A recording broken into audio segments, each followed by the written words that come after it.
Hey, what's going on, my people? Hey, listen, just want to drop this on you real quick. Man, it's nothing like getting inspiration from your elders, all right? I met a brother, I'm just calling him Brother Kevin. That's his first name. Last name's not important right now, but Brother Kevin, I met him last year. As I'm, was still healing up from an injury and surgery, and I met him in the mall. And today I just come out of the gym, and man, I seen him again, and I just want to tell you how inspiring it is that when you reach a level, man, to where you're getting older yourself, but you still have elders that are proud of you, okay? And when I met Brother Kevin, I met him like, and matter of fact, I think it was almost a year ago now, and he was just imparting some wisdom on me. Total stranger when I met him in the beginning, but it's nothing like, listen, it's nothing like getting the approval. And I don't mean like someone needs the approval, but it's nothing like the wisdom that sparks off in elders. And when you get elders' approval because they've been sitting in the ranks watching you and they've seen your growth. Now, I haven't seen them since a year ago, but when I tell you it was so refreshing, and we inspired each other here in the gym today as I was just leaving now, I ran into him and I was like, oh my God. The reason being is he shared, and he's an entrepreneur as well, and he shared with me some valuable principles. He told me to enjoy life, and this was right before I finished up with that 9 to 5. I had to put that 9 to 5 to rest, and basically went into retirement last year that I've been telling you guys briefly about every time. And he just told me to enjoy life, even through the pain. He told me to enjoy life. Now, and I'm probably one of the biggest inspirers, okay, that I personally believe. I know some other brothers that I give credit to and sisters, but I'm the biggest inspirer in my world. I seek to touch people's hearts daily. And it was just so amazing that this brother, he sowed into me. And what was sown into me was just to enjoy life, and I needed it at that time because it's a transition. All right, it's a transition. There are many people out there that say they want to do things, they want things, and I share this with you. I share this with you, that during that transition of pushing me into retirement, because I said I was pushed because I was pushing myself and my body was pushing myself and laboring, and I wanted something different. There are many of you that are struggling today that are trying to make the decision or attempting to make a decision, and you're caught up between your dreams, goals, and values. And you want to do something, but you're not doing it because you're scared that if you walk away from the 9 to 5, you're going to crumble. What I would tell you is this. You're going to have to make a decision one day. All right. It's either you're going to lose that job. Something's going to force you out of that job. It could be your health. It could be your family situation. It can be a number of things that may force you out of that 9 to 5. Now, the question is, are you going to go on your own? Or are you going to be forced out? See, that's going to be the difference. And I don't think people really speak to us about these things. I've talked to many people now next month, believe it or not, next month on June the 13th, man, I will have a complete year of being free. And I share that with you because I'm just a normal person that is a few years ago. For those of you who know that I took up acting, and it's very therapeutic. Okay, it's very therapeutic. And what I'm saying to you is that you have the chance to benefit off the investment, right? So I was setting myself up. But sometimes along the way, when you get stagnated, things will happen to help you have to make the decision. Now, I want to tell you, it was not the easiest, but if you're not willing to go through the process, then it's not going to happen for you. So I'm just encouraging you to just do it, okay? Hey, if you, whatever you want to do, and that's what you love, then I'm just encouraging you to do that and live life. And So brother Kevin, when I met him years ago, it was about a year ago. What's crazy is, and you guys see me post the pictures of the vehicles that I told you that my wife and I was deserving of it, and we got so many tags because people thought we actually bought the vehicles. And I want to tell you that we bought neither one of those. What I was telling you is that it was a blessing to know that I could finally even go on the lot to begin to look, right? That might not seem like much to you, but it's great to me to be able to be on the parking lot where you can now entertain the thought that this is something that I want. You know, I can now sit in the vehicle and tell the dealership or the salesperson that I want to test drive because I'm thinking about purchasing the vehicle, right? And still keeping things in order. We didn't go out and make any dummy moves. Stay within your budget. That's what I will tell people. And as you're working yourself out of that 9 to 5, stay in your budget. You're gonna have to eat out less. You're gonna have to maybe not penny pinching, but you're gonna have to budget better. All right. One of the things one of our friends locked us on to, my sister Tish Dozier, she locked us onto a 52-week challenge about a few years ago now. And we took it to task, and believe it or not, it helped. It helped our finances greatly. We enjoyed a couple of Christmases already because we're talking about basically it's a year plan.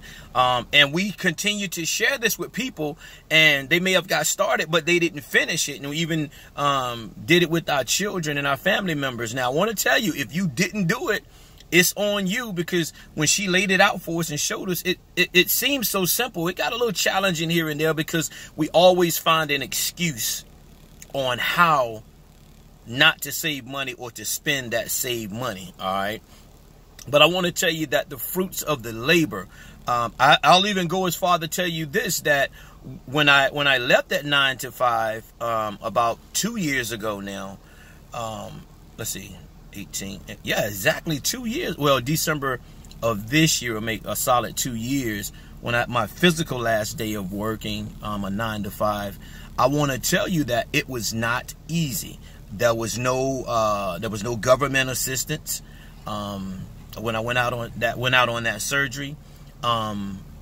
No, there was no government assistance. But I want to tell you that, and I'm not afraid to tell you that we did, because I thought it was a temporary situation, and they was like, no, your income is too much. And what they couldn't understand is that I wasn't collecting a dime, not even a shiny nickel or a brown copper coin.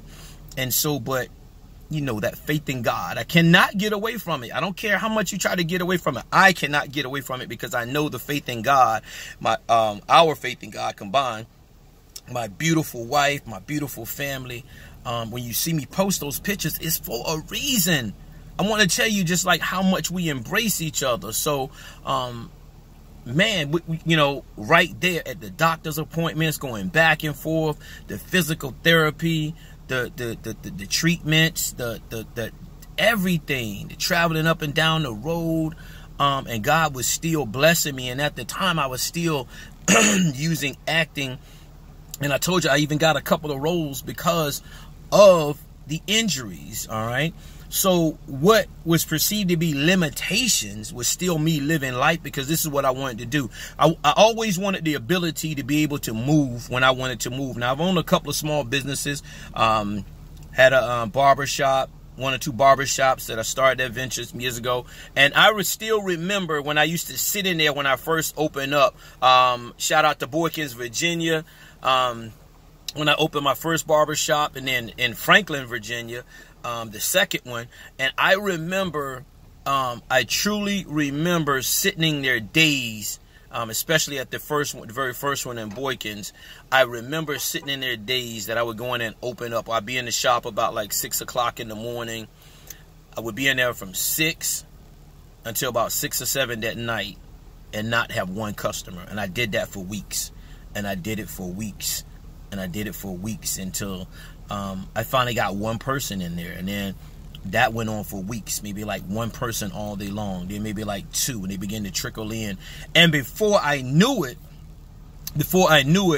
it was like maybe 1 or 2 in the morning.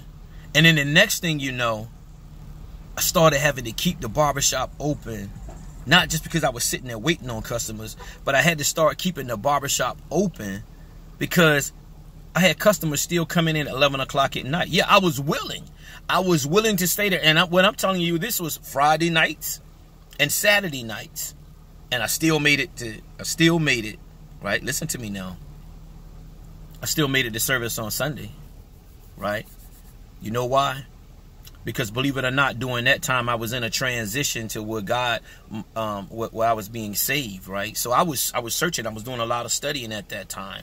And those of you that know my story know about how I was raised. You know about my conversion and then a reversion, or just that coming to Christ in solitude years ago. And all of that was all a big transition phase. But Brother Kevin today, he touched my heart because remember now, I told you about a year ago, here's this man that was, he was 61 or 62 at the time. And he told me to enjoy life. And I remember that I was looking, I had aspirations of buying a vehicle, and I knew what I wanted. And it was blessed because when we was talking, I was sharing this, and I said, man, there's things that I want to work towards, and I've been working towards all my life. I finally getting in a position, again, a year ago, with no 9-to-5 job, struggling at the time. And I was telling him that, man, I have an idea of what I want to drive. I have an idea what I want my wife to drive, the type of house I want to live in, and I'm working towards that. I'm working towards that. And here I am without a job, struggling with 3 children, one in college, one in early college, one in elementary school or middle school, and here I am, and then a wife, all right, and a dog. And a dog, right? You're probably saying, why would you get a dog if you were struggling? I mean, man, listen, that's another lesson, all right, because you want to keep your family base happy as well. You want something to divert the attention while you're going through the process, that you keep your eye on the prize and keep everybody else's spirit up. But Brother Kevin, at like 61, had just bought a brand new BMW X5. Crazy, because it was one of the vehicles that I was looking at, but he had just bought a brand new sport 2017 BMW X5. Vehicle was sick, or is sick. And so for me to run into him today and to tell him the transition that it has been, from when I met him last year and I was struggling, to my situation is much better now, and family situation, with finances, again. And I always tell you, no, I'm not rich, still driving the same vehicles, but man, the blessing in my life were people like him, elders like him, that are in the gym in pain, but they're still living their life. And it just goes to show you that when I tell older people all the time, stop letting these young folks, your children, your family members, people out in the street, stop letting them kill you. Stop letting them kill you because of your age. They want to keep you in the house. They don't want you to purchase anything. They don't want you to live life. They want to just keep you up. Matter of fact, they really just want to put you in a nursing home so they can be comfortable with whatever they're doing, because they're scared for you. They care about you, but some of them do, but they're scared because they don't understand how you can do it at that age. And what we need to focus on, and I'm about to end, this is what I told Brother Kevin, is that he warms my heart because he inspires me. And ever since I met him last year, I've been using him to inspire others, to show him how he inspired me. So, and to run into him again today, and he remembered our conversation. It was a blessing, and he remembered me. And him just to honor me with praises, and I was truly humbled. And then he says, you don't even look your age. And I was like, man, and I know I got the gray, let the gray grow in, and everything, here and there. And listen, it's just been a blessing. So to continue to make a sparkle in elders' eyes, man, it's a blessing. It's a blessing. It's heaven sent. I'm telling you, it's heaven sent, because elder people that are living their lives and living it for the Lord, they see it in us younger people. Just like I see it in some younger people, they see it in our age group as well. So I want to encourage you today to go live your life. And I shared with him, I said, just keep coming. He said it had been 2 months since he'd been in the gym. I told him it was bit, and it's crazy because y'all know my number is 222. I'm telling you, those principles, the book that I have written, No More Chain, the Rule 222 principle, God played it out today. Watch this, I'm going to show you now. 2 brothers, he hadn't been in the gym in 2 months. Understand that? And then I hadn't been in there in 2 weeks. The same 2 brothers reunited. He hadn't been in 2 months. I hadn't been in 2 years. And it's just been a blessing. The Rule 222 principles. Break those chains of whatever is holding you back from accomplishing whatever it is that you need to accomplish, and go do it today. All right? God bless you. And if there's anything that I could say to you, is to keep embracing the vision. Live your life. God bless you. I love you, and I'll be talking to you soon.